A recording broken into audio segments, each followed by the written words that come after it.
Good afternoon, everybody. My name is Tiffany DuBois-Morales, and I am going to be doing a marinated pork tenderloin that has serrano, hot peppers, and a little cilantro. And then we're going to do a corn, tomato, kind of salsa side dish as well. So right now we have our covered cast iron skillet with a little extra virgin olive oil, and what we're going to do is set it to medium before we sear our pork tenderloin. Now, a few important notes about pork tenderloin. It is a lean cut of meat. Requires fat to get it properly seared, and is a very easy thing to prepare, like within half an hour of dinner being served. So searing the meat is something that everybody pretty much should know how to do already, but for all intents and purposes, I'm going to treat this like you've never cooked pork in your life. So make sure to season aggressively, allow the marinade to sit for a couple of minutes, and get your cast iron skillet screaming hot. All of this extra marinade we can add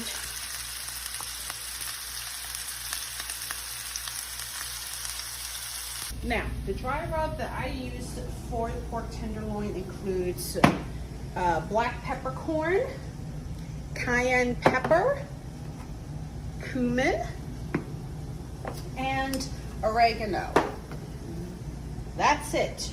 You then have your cilantro and serrano hot peppers. Now, serrano hot peppers do carry a bit of spice, so use them sparingly if you have like no tolerance for heat. We do, so I threw in 2 fairly long ones, and then I have 2 other serranos that I have minced up for the saute, so it's not going to blow your palate or anything, but you know, you will feel the heat. All right, now pork tenderloin sears fairly quickly. You want to time it to about 3 minutes per side.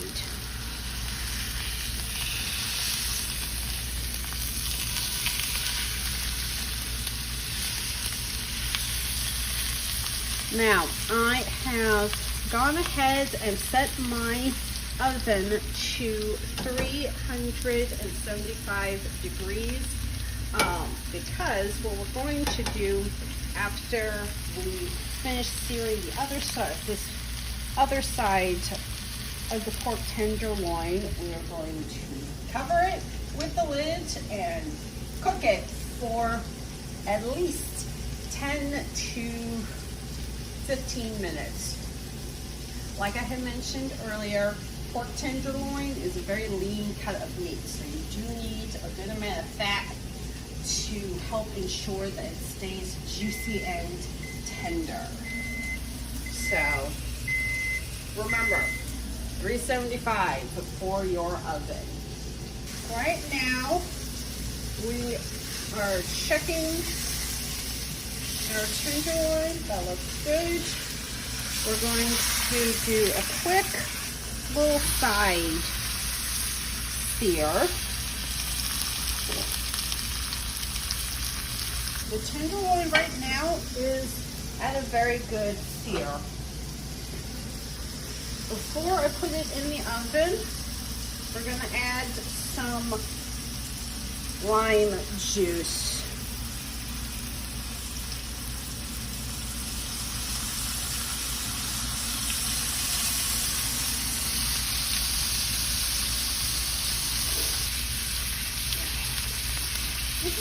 just enough liquid to add. Now,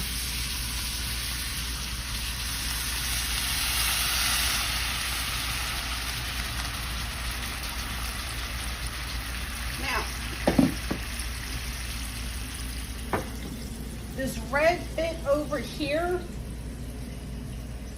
this can't go into the oven because it'll melt. So what we're going to do now is transfer our cast iron skillet into the oven to kind of finish cooking. So I have it set on the lower level.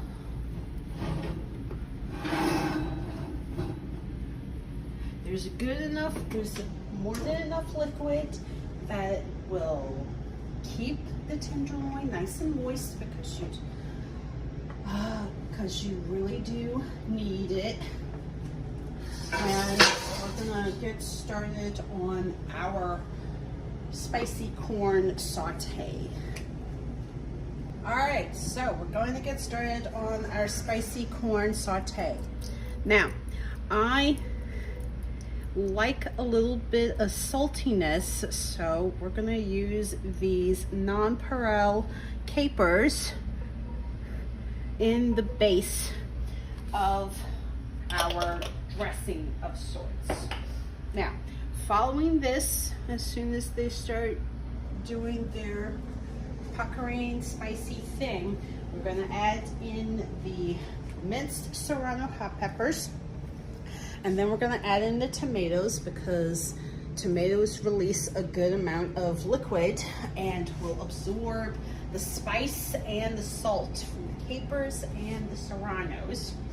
And then we're going to add in our sweet bell peppers, our onions, the corn, and then season with more lime, cilantro, and the original dry rub that we had used on our pork tenderloin, which at this time I'm going to set the timer for 8 minutes, and then we'll go and check it then.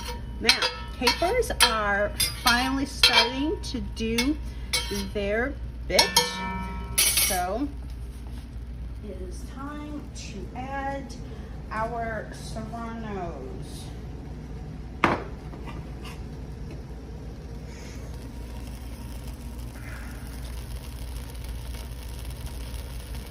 Now, if you don't have serranos, that is fine.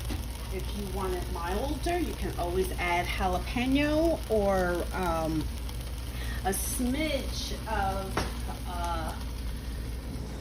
Anaheim frying peppers, because those don't really carry a lot of heat to it. If you want it spicier than serranos, you've got Fresnos, habaneros, Scotch bonnets if you want major heat. Right now I am getting beautiful balance of heat from the serranos and these awesome capers. Okay, now we add the tomatoes.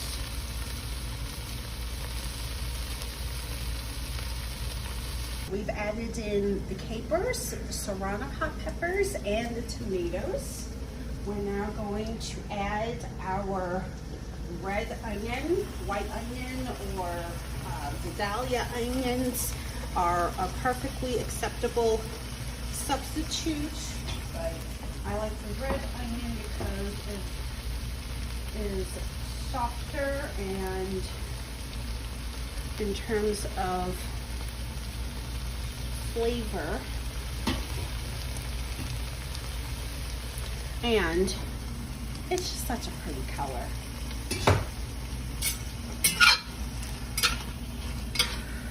We're going to do our sweet bell peppers.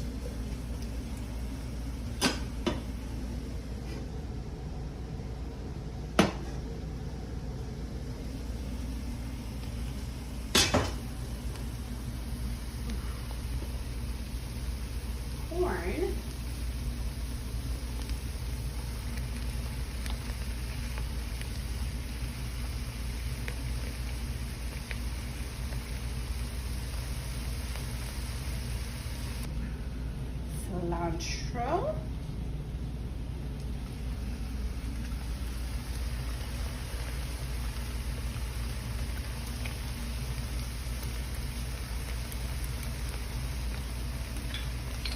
And lime.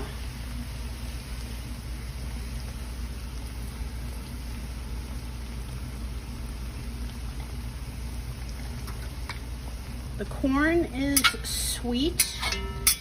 The bell peppers are also a little sweet, but when you add in the cilantro as well as the lime juice, then it helps balance sweet with a good amount of acidity, and then you also get a little bit of heat from the capers and the serrano hot peppers. We are going to now do the dry rub.